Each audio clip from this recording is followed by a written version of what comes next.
పిత పుత్ర పవిత్రాత్మ నామమున ఆమేన్.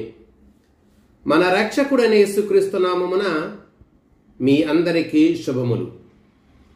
క్రీస్తు స్వరం వీక్షకులకు స్వాగతం. యేసు ప్రభువు మిమ్ములను మీ కుటుంబాలను చల్లగా దీవించునుగాక.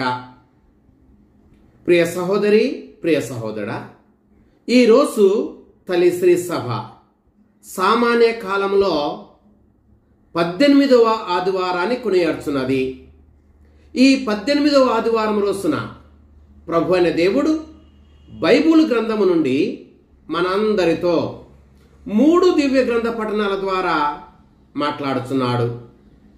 మొదటి పఠనము ఉపదేశకుడు గ్రంథము 1వ అధ్యాయము 2వ వచనము మరియు 2వ అధ్యాయము 21వ వచనము నుంచి 23వ వచనం వరకు. రెండవ పఠనము కొలస్సీలకు రాసిన లేఖ 3వ అధ్యాయము 1వ వచనము నుంచి 5వ వచనం వరకు మరియు 9వ వచనము నుంచి 11వ వచనం వరకు. సువార్త పఠనము లూకా సువార్త 12వ అధ్యాయము 13వ వచనము నుంచి 21వ వచనం వరకు. మొదటి పఠనము. ఈనాటి మొదటి పఠనములో ఉపదేశకుడు ఇలా అంటున్నాడు: వ్యర్థము వ్యర్థము సమస్తము వ్యర్థము అని. రెండవ పఠనము. ఈనాటి రెండవ పఠనములో పునీత పౌలు గారు ఇలా అంటున్నారు: అన్యులు అని గాని, యూదులు అని గాని, గ్రీకులు అని గాని భేదము లేదు, క్రీస్తునందు అందరూ సమానులే అని పునీత పౌలు గారు అంటున్నారు. స్వార్థ పఠనము. ఈనాటి స్వార్థ పఠనములో యేసు ప్రభు ఇలా అంటున్నారు: మానవ జీవితం సిరి సంపదల సమృద్ధిలో లేదు అని. ప్రియ సహోదరి, ప్రియ సహోదరా, మానవ జీవితం సిరి సంపదల సమృద్ధిలో లేదు అన్న విషయాన్ని ఈరోజు కాసేపు మనమందరము బైబిల్ గ్రంథమును ఆధారం చేసుకుని ధ్యానం చేద్దాం. ప్రియ సహోదరి, ప్రియ సహోదరా, ఈ లోకంలో నీవైనా నేనైనా మనం ఎవరమైనా అసలుకి ధనము అంటే ఇష్టం లేని వారు ఎవరు ఉంటారు? ఎవరు ఉండరు కదా. ధనము అంటే అందరికీ ఇష్టమే. ధనం అంటే ఇష్టం లేని వారు ఎవరు కూడా ఉండరు. ఎందుకంటే ధనం మనకి ఎప్పుడూ కూడా మంచి చేస్తుంది.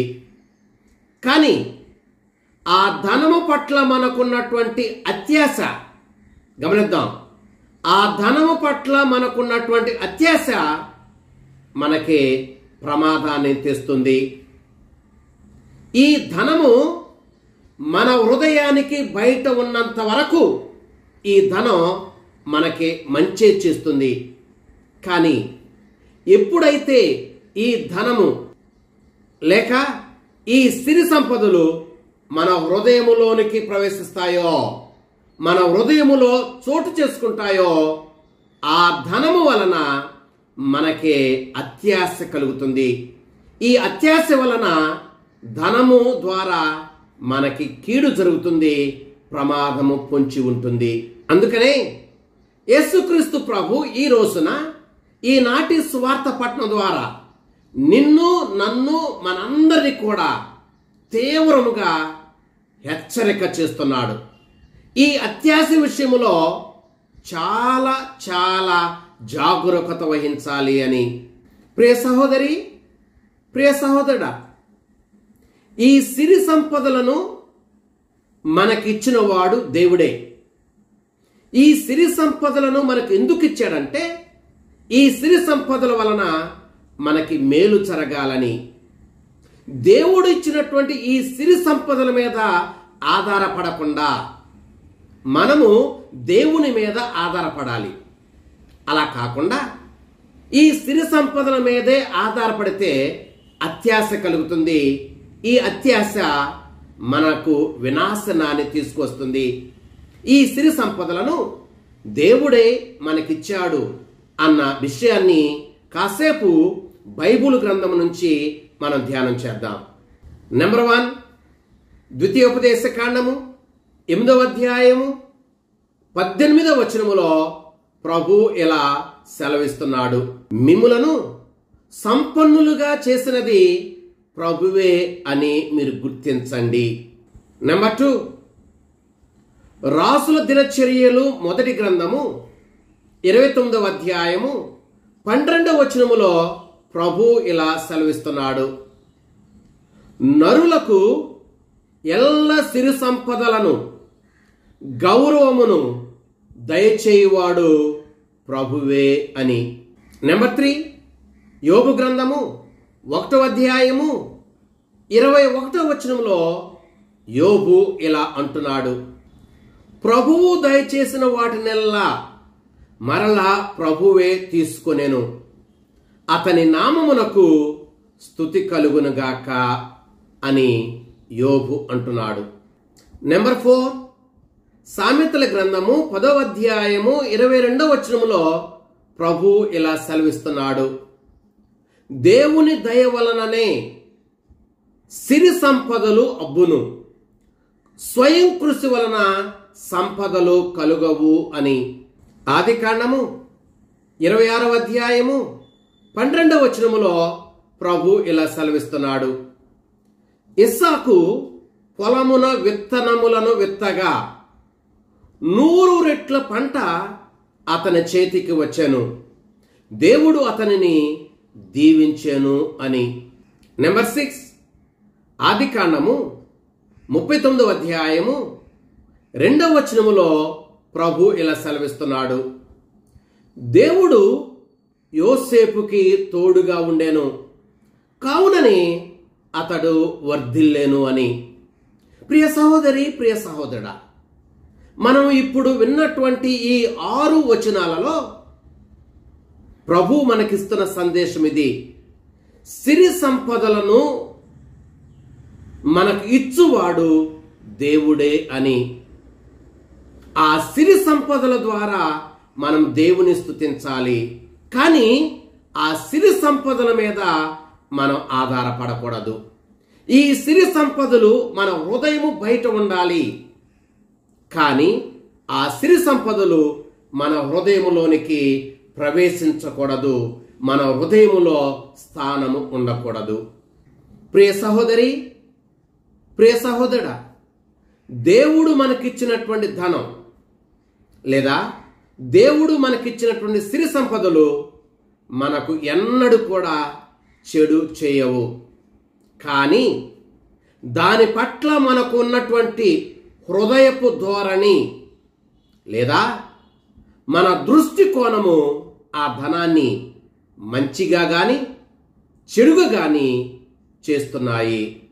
దేవుడు మనకిచ్చినటువంటి ధనాన్ని మనము మంచి కోసమే వాడుకోవాలే గాని ఆ ధనమే మన ఆధారమని దాని మీద ఆధారపడి మనం జీవించకూడదు. ప్రియ సహోదరి, ప్రియ సహోదరా, నాకు తెలిసినటువంటి ఒక యువకుణ్ణి ఇలా అడిగాను, మీ కుటుంబం చాలా మంచి క్రైస్తవ కుటుంబం కదా, దేవుడు నిన్ను ఒక మంచి ఐటీ ఉద్యోగముతో దీవించాడు కదా, మరి ఎందుకని నీవు ఈ మధ్యలో దేవాలయానికి వెళ్ళటం, బలి పూజలో పాల్గొనటం మానివేశావు అని అడిగాను. అందుకు ఆ యువకుడు ఇలా అన్నాడు, అదేంటి ఫాదర్, దేవుడు నాకు ఐటీ ఉద్యోగం ఇవ్వటం ఏంటి? నేను కష్టపడి చదివాను, నా తెలివితేటలతో నేను ఉద్యోగాన్ని సంపాదించుకున్నాను.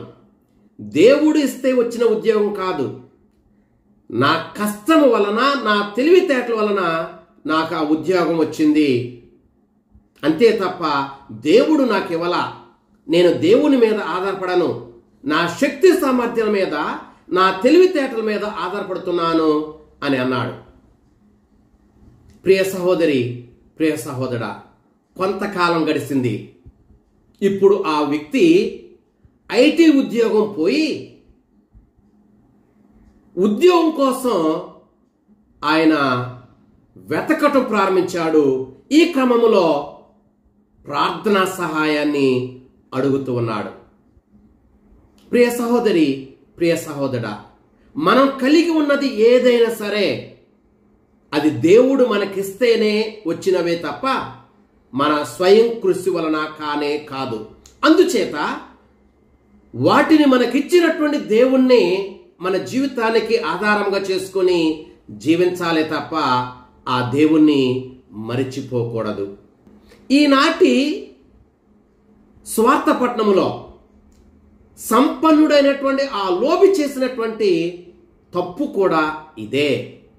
అటువంటి తప్పును మనం చేయకూడదు అని ఈరోజు యేసు ప్రభు స్వార్థపట్నం ద్వారా నిన్ను, నన్ను, మనందరినీ కూడా తీవ్రంగా హెచ్చరిస్తున్నాడు.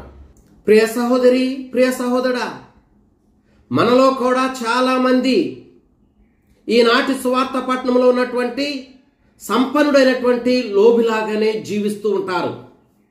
బహుశా ఈ సంవత్సరములో మీ ఉద్యోగములో ఏ లోటు లేకుండా దేవుడు మిమ్మల్ని దీవించి ఉండుంటాడు.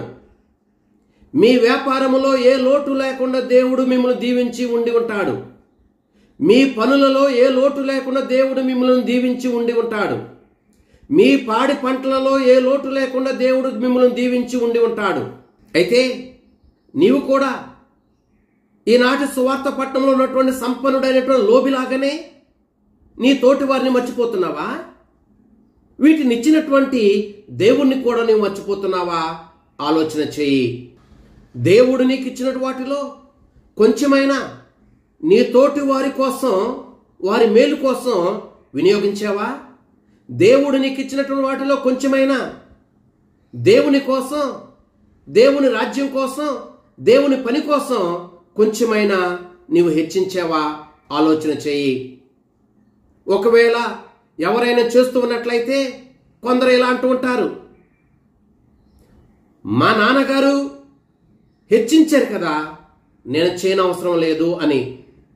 మరి కొంతమంది అంటుంటారు, మా అబ్బాయి హెచ్చిస్తున్నాడు కదా, నేను హెచ్చించనవసరం లేదు అని అంటూ ఉంటారు. ఆలోచన చేయి. దేవుడు దీవించింది నీ తండ్రిని మాత్రమేనా? నిన్ను దీవించలేదా? దేవుడు దీవించింది నీ కుమారుని మాత్రమేనా? నీవు దీవించలేదా? మరి ఎందుకని దేవుని విషయంలో మనం ఇలాంటి ఆలోచన చేస్తున్నాము? ఆలోచన చేద్దాం. ఇలా మాట్లాడటం, ఇలా చేయటం మంచిదేనా అన్న విషయాన్ని కూడా ఆలోచన చేద్దాం. ప్రియ సహోదరి, ప్రియ సహోదరుడా, ఈనాటి స్వార్థ పట్టణములోని సంపన్నుడైనటువంటి లోబి తన తోటి వారిని మర్చిపోయినప్పుడు, తనకు సంపదనిచ్చినటువంటి దేవుణ్ణి మర్చిపోయినప్పుడు దేవుడు ఆ వ్యక్తితో ఇలా అంటున్నాడు, ఓరి అవివేకి, ఈ రాత్రికే నీ ప్రాణములు తీసివేయబడును. మరి నీవు కూడగట్టినది ఎవరికి చెల్లుతుంది అని. ఒకవేళ మనము కూడా ఈ సంపన్నుడైనటువంటి లోబిలాగానే ఆలోచన చేస్తూ, ఈ సంపన్నుడైనటువంటి లోబిలాగానే మాట్లాడుతూ, తోటి వారిని మర్చిపోతూ, దేవుని కోసం, దేవుని రాజ్యం కోసం హెచ్చించే విషయంలో, ఇచ్చే విషయంలో విపరీత ధోరణితో మాట్లాడుతూ ఉంటున్నట్లయితే, ఒకవేళ ప్రభువు ఆ లోబితో, ఓరి అవివేకి, ఈ రాత్రికే నీ ప్రాణములు తీసివేయబడును, అప్పుడు నీవు కూడగట్టింది ఎవరు అనుభవిస్తారు అని చెప్పినట్లు నీతో గాని, నాతో గాని, మన కుటుంబ సభ్యులతో గాని చెప్పితే మన పరిస్థితి ఏమిటి? మన కుటుంబ పరిస్థితి ఏమిటి? మన కుటుంబంలో ఉన్నటువంటి వ్యక్తుల పరిస్థితి ఏమిటి అని ఆలోచన చేద్దాం. అందుకని ప్రభు ఇలా అంటున్నాడు, తన కొరకు ధనమును కూడబెట్టుకునివాడు దేవుని దృష్టిలో సంపన్నుడు కాడు అని. ప్రియ సహోదరి, ప్రియ సహోదరా, దానం చేయటంలో, దేవుని పనుల విషయములో, నీతి నిజాయితీ విషయములో, ప్రార్థన విషయములో, మంచితన విషయంలో దేవుని దృష్టిలో సంపన్నులుగా జీవిద్దాం. ప్రియ సహోదరి, ప్రియ సహోదరుడా, మనం ఎప్పుడైతే మన తోటి వారిని మర్చిపోతుంటామో, సంపదనిచ్చినటువంటి దేవుని మర్చిపోతుంటామో, దానికి కారణం మనకున్నటువంటి అత్యాశ. ధనము పట్ల మనకున్నటువంటి అత్యాశ, ఆ ధనము మన హృదయములో ప్రవేశించడం వలన తోటి వారిని మర్చిపోతాం, దేవుణ్ణి మర్చిపోతాం. అందుకనే ఈనాటి స్వార్థ పట్టణంలో యేసు ప్రభు లోబివాని ఉపమానం ద్వారా ఈ అత్యాశ గూర్చి మనలను తీవ్రంగా హెచ్చరిక చేస్తున్నాడు. బైబిల్ గ్రంథములో అత్యాశ పరులు గూర్చి, ఆ అత్యాశ వలన వారికి కలిగినటువంటి ప్రమాదము గూర్చి కాసేపు మనం ధ్యానం చేద్దాం. Number 1, Akan. అకాను అత్యాశపరుడు. యెహోషువ గ్రంథము 7వ అధ్యాయము 1వ వచనము 20వ వచనం ప్రకారం ఈ అకాను అత్యాశకు పోయి శపించబడినటువంటి వస్తువులను దొంగిలించాడు. ఈ అకాను అత్యాశకు పోయి శపించబడినటువంటి వస్తువులను దొంగిలించడం వలన దాని ఫలితంగా ఇశ్రాయేలు ప్రజలు యుద్ధములో ఓడిపోయారు. ఈ అకాను జీవితం నాశనమైంది. ఈ విషయాన్ని యెహోషువ గ్రంథము 7వ అధ్యాయము 11, 12 వచనాలలో మనము వింటూ ఉన్నాము. నెంబర్ 2, గెహాజీ. గెహాజీ అత్యాశకు పోయాడు. రాజుల 2వ గ్రంథము 5వ అధ్యాయము 22, 23 వచనాలలో మనం ఇలా వింటున్నాము. గెహాజీ అత్యాశతో ఎలీషా ప్రవక్త పేరు చెప్పి నామాను దగ్గర నుండి బహుమతులను తీసుకుని తన ఇంటికి వెళ్ళాడు. ఫలితంగా నామానుకు ఉన్నటువంటి కుష్ఠరోగముతో గెహాజీ శపించబడ్డాడు. గెహాజీకి, అత్యాశ పడినటువంటి గెహాజీకి ఈ కుష్ఠరోగము సోకింది. ఈ విషయాన్ని రాజుల 2వ గ్రంథము 5వ అధ్యాయము 27వ వచనములో మనం వింటున్నాము. నెంబర్ 3, ఆహాబు రాజు. ఆహాబు రాజు అత్యాశకు పోయాడు. రాజుల 1వ గ్రంథము 21వ అధ్యాయము 2వ వచనములో 23వ వచనములో ఈ విషయాన్ని మనము వింటూ ఉన్నాము. ఆహాబు రాజు అత్యాశకు పోయాడు. నాబోతు ద్రాక్ష తోటపై కన్నువేసి అత్యాశతో నాబోతు ద్రాక్ష తోటను తన సొంతము చేసుకోవటానికి నాబోతును సంపించాడు.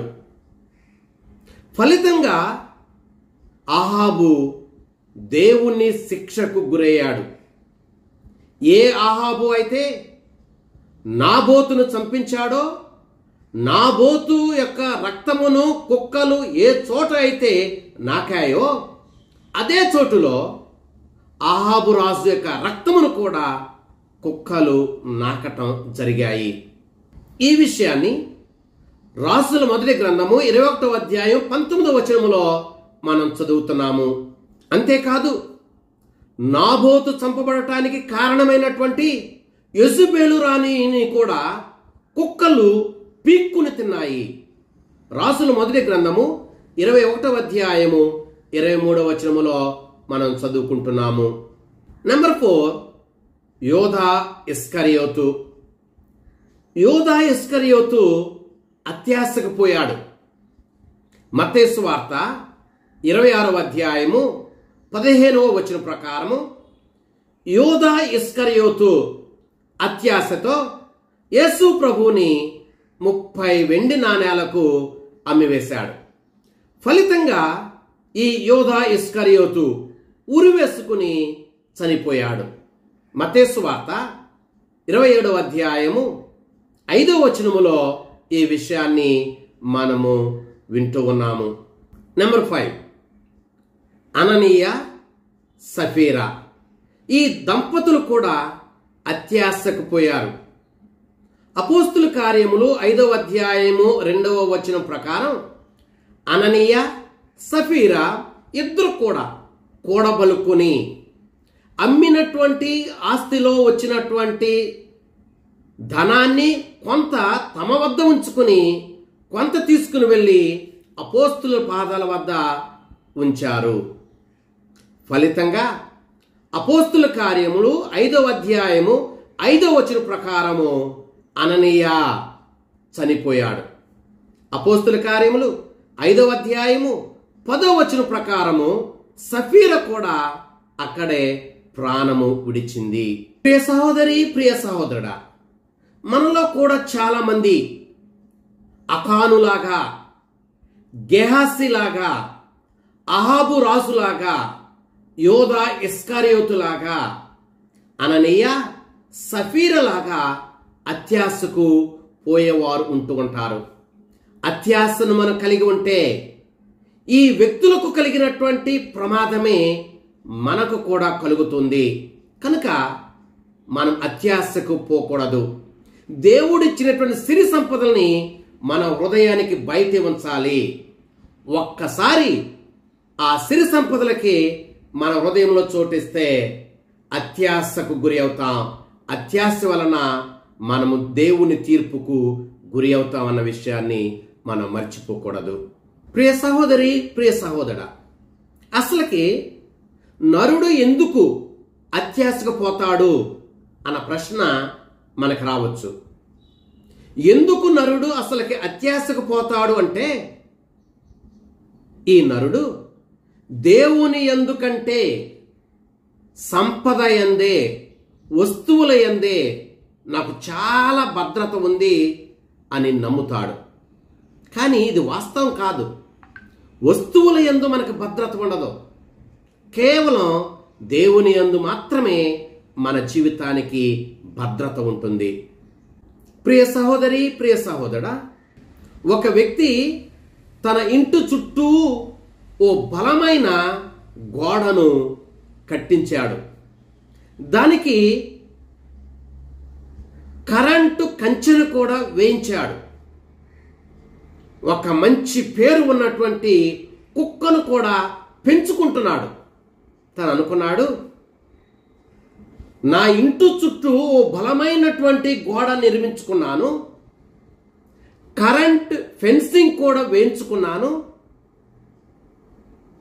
ఒక మంచి కుక్కను కూడా పెంచుకుంటున్నాను, ఇక నా జీవితానికి ఏ లోటు లేదు, నా జీవితానికి కావలసినటువంటి భద్రత ఉంది అని అనుకున్నాడు. ఆ వ్యక్తి అలా అనుకుంటున్న రోజుల్లో తాను అందరికీ ఆరోగ్యంగానే కనిపిస్తున్నప్పటికీ తనకి బీపీ, షుగర్, గుండె వ్యాధి కూడా వచ్చింది. ప్రియ సహోదరి, ప్రియ సహోదరుడా, తన ఇంటికైతే ఈ గోడ ద్వారా, కరెంట్ ఫెన్సింగ్ ద్వారా, కుక్క ద్వారా భద్రతనివ్వగలిగాడే గాని తన జీవితానికి భద్రత ఇవ్వలేకపోయాడు. అందుకే ప్రభు అంటున్నాడు, మానవ జీవితం సిరి సంపదల సమృద్ధిలో లేదు అని. కనుక దేవుని యందు మాత్రమే మన జీవితం భద్రత కలిగి ఉంటుంది అని గ్రహించాలి. ప్రియ సహోదరి, ప్రియ సహోదరుడా, ఈనాటి సువార్త పట్టణంలో యేసు ప్రభు ఇలా అంటున్నాడు కదా, మానవ జీవితం సిరి సంపదల సమృద్ధిలో లేదు అని. మరి మానవ జీవితం దేవుని యందే స్థిరముగా ఉంటుంది. ఎవరు అవునన్నా కాదన్నా ఈ లోకం మనకి ఎప్పుడు విలువనిస్తుందంటే, మనకున్నటువంటి మేడలను చూచి ఈ లోకం మనకు విలువిస్తుంది. ఈ లోకంలో మనకున్నటువంటి బ్యాంక్ బ్యాలెన్స్ చూచి ఈ లోకం మనకి విలువనిస్తుంది. ఈ లోకంలో మనం వినియోగించే కార్లను చూచి ఈ లోకం మనకి విలువనిస్తుంది. మనకున్నటువంటి సిరి సంపదను చూచి ఈ లోకం మనకి విలువను ఇస్తుంది. ఇవి లేకపోతే ఈ లోకం మనకి విలువను ఇవ్వదు. అయితే దేవుడు ఈ లోకము చూసినట్లు చూడడు. దేవుడు మన కార్లను, మన మోటార్ సైకిల్స్ని, మనం కట్టుకున్నటువంటి ఇల్లుని, మన ఇంట్లో ఉన్నటువంటి వస్తువుల్ని, మన బ్యాంక్ బ్యాలెన్స్ని ఆయన చూడడు. ఆయన చూచేది మన హృదయాన్ని. దేవుడు ఇచ్చినటువంటి ఈ సిరి సంపదను ఎంతవరకు దేవుని విషయములో, మన తోటి వారి విషయంలో ఉదార బుద్ధితో హెచ్చిస్తున్నాం అన్న దానిని ఆయన చూస్తాడు. ప్రియ సహోదరి, ప్రియ సహోదరుడా, ఒక ఊరిలో ఒక వ్యక్తికి ఓ అందమైన మట్టి కోస ఒకటి ఉంది. ఆ వ్యక్తి ప్రతిరోజు ఆ అందమైన మట్టి కోసాను చూస్తూ, దానికి రోజు పాలిష్ వేస్తూ, దాన్ని మెచ్చుకుంటూ, దాన్ని పొగుడుతూ, ఆనందిస్తూ, భద్రపరుస్తూ ఉండేవాడు. ఒక రోజున ఆ దారి గుండా ఓ బాటసారి వెళ్తూ, అయ్యా, నాకు దాహం వేస్తుంది, కొంచెం మంచినీళ్ళు ఇస్తారా అని అడిగాడు. తన దగ్గర మంచినీళ్ళు ఉన్నవి. అయితే ఆ మంచినీళ్లను ముంచి ఇవ్వటానికి ఇంకొక పాత్ర లేదు. అప్పుడే అతడు ఇలా అనుకున్నాడు, నేను అందంగా చూసుకుంటూ ఉన్నటువంటి ఈ మట్టి పాత్రను ముంచి మంచినీళ్ళు ఇస్తే ఇది ఎక్కడ పాడైపోతుందో అని అనుకుని ఆ దాహముతో ఉన్నటువంటి ఆ బాటసారికి నీళ్లు ఇవ్వటానికి, దాహం తీర్చటానికి నిరాకరించాడు. అతని తృణీకరించి పంపించి వేశాడు. కొద్ది రోజులైన తర్వాత అనుకోకుండా వచ్చినటువంటి ఒక గాలికి ఆ అందమైన మట్టి కోస కింద పడి ముక్కలు ముక్కలు అయిపోయింది. ప్రియ సహోదరి, ప్రియ సహోదరా, చాలా మంది జీవితంలో వారికి ఉన్నటువంటి సంపదలు కూడా ఈ మట్టి కోసలాగానే ఉంటాయి. ఈ మట్టి కోస ఏ విధంగా అయితే వినియోగించకుండానే క్రింద పడిపోయి ఉపయోగం లేకుండా ముక్కలు ముక్కలు అయిందో, మన సంపద కూడా, మన ధనాన్ని కూడా ఇతరుల మేలు కోసం, దేవుని రాజ్య వ్యాప్తి కోసం వినియోగించకపోతే అలాగే నిరుపయోగంగానే మిగిలిపోతుంది. ఈ విషయాన్ని మనం జాగ్రత్తగా మన జీవితంలో గమనించాలి. ప్రియ సహోదరి, ప్రియ సహోదరుడా, మనకు ధనం ఉండొచ్చు, కానీ ఆ ధనముతో అన్నీ మనం చేయలేం. ధనముతో మనము మంచాన్ని కొనవచ్చు, కానీ అదే ధనముతో నిద్రను మనం కొనలేము. ఆ ధనముతో మందులు మనం కొనవచ్చు, కానీ ఆ ధనముతో మన ఆరోగ్యాన్ని కొనలేము. ఆ ధనముతో ఓ సుందరమైనటువంటి ఇల్లును మనం కట్టుకోవచ్చు, కానీ ఆ ధనముతో ఆ ఇంట్లో నివసించడానికి మనశ్శాంతిని మనం కొనలేము. ఆ ధనముతో మనము ఆహారాన్ని కొనవచ్చు, కానీ ఆ ధనముతో ఆ ఆహారాన్ని భుజించడానికి ఆకలిని మనము కొనలేము. ఆ ధనముతో మనము మనుషులను కొనవచ్చు, కానీ ఆ ధనముతో మనశ్శాంతిని, శాంతిని, సమాధానాన్ని మనం కొనలేము. ప్రియ సహోదరి, ప్రియ సహోదరుడా, ఒకసారి యూట్యూబ్లో ఒక షార్ట్ వీడియో చూశాను. చనిపోయినటువంటి ఓ వ్యక్తిని అంబులెన్స్ తీసుకుని వెళ్తుంది. ఆ అంబులెన్స్ వెనకాల ప్రపంచంలోనే అతి ఖరీదైనటువంటి 5-6 కార్లు వరుసగా వెళుతూ ఉన్నాయి. అంబులెన్స్ వెళుతూ ఉంటే అంబులెన్స్ వెనకాలే ఎందుకని ఈ 5-6 కార్లు వెళ్తున్నాయని పరిశీలన చేసినప్పుడు ఆ అంబులెన్స్లో ఉన్నటువంటి వ్యక్తి ఈ 5-6 కార్లు అన్నిటికీ అతడే ఓనర్. అతనికి ప్రపంచములోనే అతి ఖరీదైన కార్లు ఎన్ని ఉన్నా చివరికి తాను వెళ్ళవలసి వచ్చింది ఒక అంబులెన్స్లో మాత్రమే. ప్రియ సహోదరి, ప్రియ సహోదరుడా, మనం ఈ లోకములో ఎంతగా సంపాదించినా, ఎన్ని సిరి సంపదలు కలిగి ఉన్నా, మనము గాని ఆత్మను కోల్పోయినట్లయితే అటువంటి వ్యక్తికి లాభం ఏమీ ఉండదు. అందుకనే మత్తయి సువార్త 16వ అధ్యాయంలో 26వ వచనములో ప్రభు ఇలా అంటున్నాడు, ఒకడు లోకమునంతటిని సంపాదించి తన ఆత్మనే కోల్పోయినా వానికి లాభం ఏమి? తన ఆత్మకు బదులుగా ఆ వ్యక్తి దేవుడికి ఏమి ఇవ్వగలడు అని. ఈ లోకానంతటిని సంపాదించి ఆత్మను కోల్పోతే లాభం ఏమి లేదు.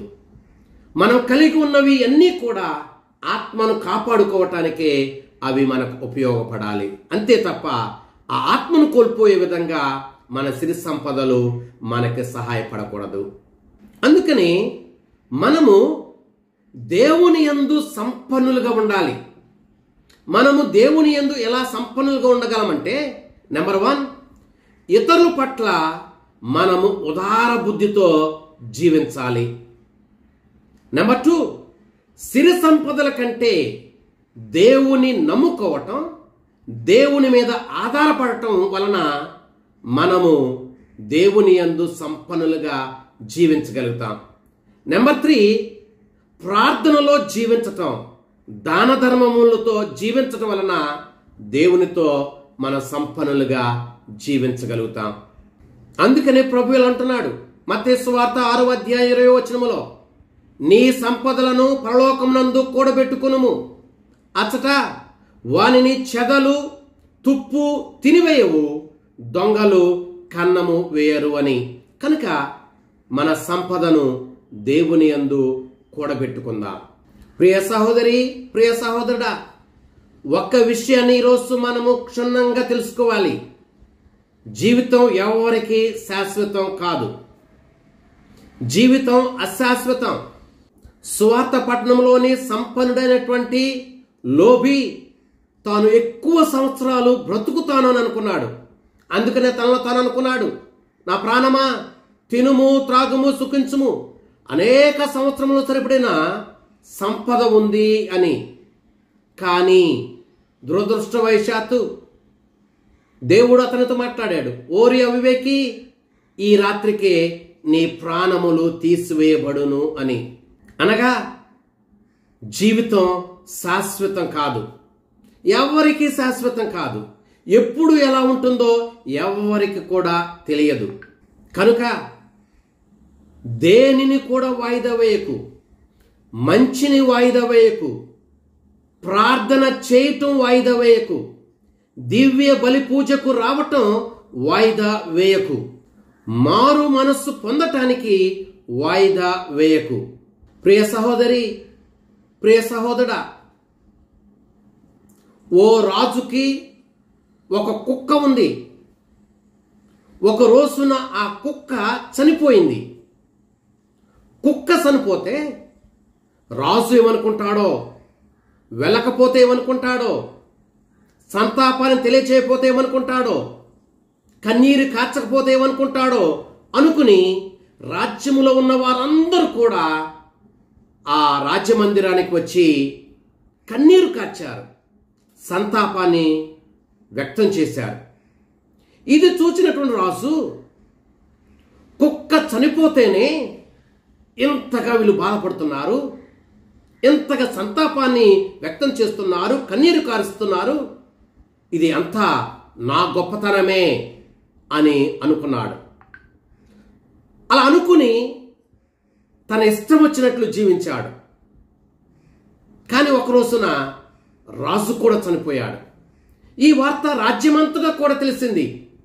కానీ ఒక్క వ్యక్తి కూడా రాజుని చూడటానికి కానీ, కన్నీరు కార్చడానికి కానీ, సంతాపాన్ని వ్యక్తం చేయటానికి కానీ రాలేదు. ప్రియ సహోదరి, ప్రియ సహోదరా,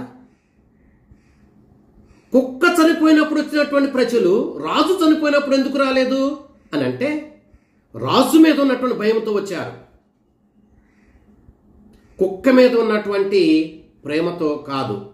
దాన్ని చూచి రాజు వాపే బలుపు అనుకున్నాడు. అందుకే తన ఇష్టం వచ్చినట్లు జీవించాడు. మనం కూడా చాలా మంది మనకున్న సిరి సంపదలు చూచి ఆ వాపుని బలుపు అనుకుంటూ ఉంటాం. కానీ దానిని ఇచ్చినటువంటి దేవుని మర్చిపోతే మన జీవితం శూన్యము అన్న విషయాన్ని మనం గ్రహించాలి. ప్రియ సహోదరి, ప్రియ సహోదరుడా, చివరిగా ఈ విషయాన్ని మనం ఎప్పుడు కూడా మన మనస్సులో పెట్టుకోవాలి. అత్యాశ మన బంధాలను మన తోటి వారితో తెంచివేస్తుంది. అత్యాశ మన సంబంధాన్ని దేవునితో తెంచివేస్తుంది. మనం అత్యాశ పరులుగా జీవిస్తే అన్న అని ఉండదు, తమ్ముడు అని ఉండదు, చెల్లి అని ఉండదు, అక్క అని ఉండదు, భార్య అని ఉండదు, భర్త అని ఉండదు, మిత్రులు అని ఉండదు. ఏ బంధానైనా మనం తెంచేసుకుంటాం ఈ డబ్బు కోసం, ఈ ధనం కోసం, ఈ అత్యాశ వలన. చరిత్ర మనం చూసినట్లయితే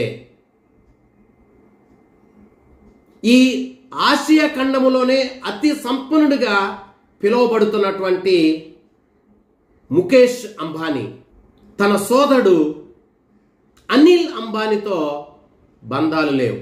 కేవలం ఈ ధనము వలన మాత్రమే వారి బంధాలు తెగిపోయాయి. మన ఇంట్లో కూడా, మన చుట్టూ కూడా ఇవి చూస్తూ ఉన్నాం. కనుక అత్యాశపరులుగా మనం జీవించకూడదు. నెంబర్ 2, ఈ అత్యాశ దేవునితో మనకున్నటువంటి సంబంధాన్ని కూడా తెంచివేస్తుంది. ఒకసారి ఒక సంఘ పెద్ద ఒక విశ్వాసిని పండుగ కానుక అడిగాడు. ఆ వ్యక్తి ఇలా అన్నాడు, నేను ఈ విచారణకు చెందిన వాడను కాదు కదా, నేను ప్రక్క విచారణ వాడని. నేను ఏదో ఇక్కడ ఉంటున్నాను కాబట్టి దేవాలయానికి వస్తున్నా, దివ్య పూజ బల్లో పాల్గొంటున్నా, అలాంటప్పుడు నేనెందుకు ఇవ్వాలి అని ఆ రోజు నుంచి దేవాలయానికి రావటం, పూజా బలిలో పాల్గొవటం, దివ్య సప్రసాదాన్ని స్వీకరించటం, పాప సంకీర్తనం చేయటం, దివ్య సంస్కారాలకు దూరంగా ఉండటం చేస్తూ ఉన్నాడు. ఒక పండుగ కానుక ఇవ్వటానికి దేవునితో తనకున్నటువంటి బంధాన్ని కూడా తెంచేసుకున్నాడు. ఎంత అత్యాశ! ఈ అత్యాశే అతని ప్రమాదంలోనికి నెట్టింది కదా. ప్రియ సహోదరి, ప్రియ సహోదరుడా, ఇటువంటి అత్యాశ గురించి యేసు ప్రభు మనం తీవ్రంగా హెచ్చరిక చేస్తున్నారు. కనుక ఈ విషయంలో జాగరూకత వహిద్దాం. దేవుని మీద ఆధారపడి ఉదార బుద్ధితో జీవిద్దాం. ఆ ప్రభు మనలను, మన కుటుంబాలను చల్లగా దీవించునుగాక. ఆమేన్. పిత, పుత్ర, పవిత్రాత్మ నామమున ఆమేన్.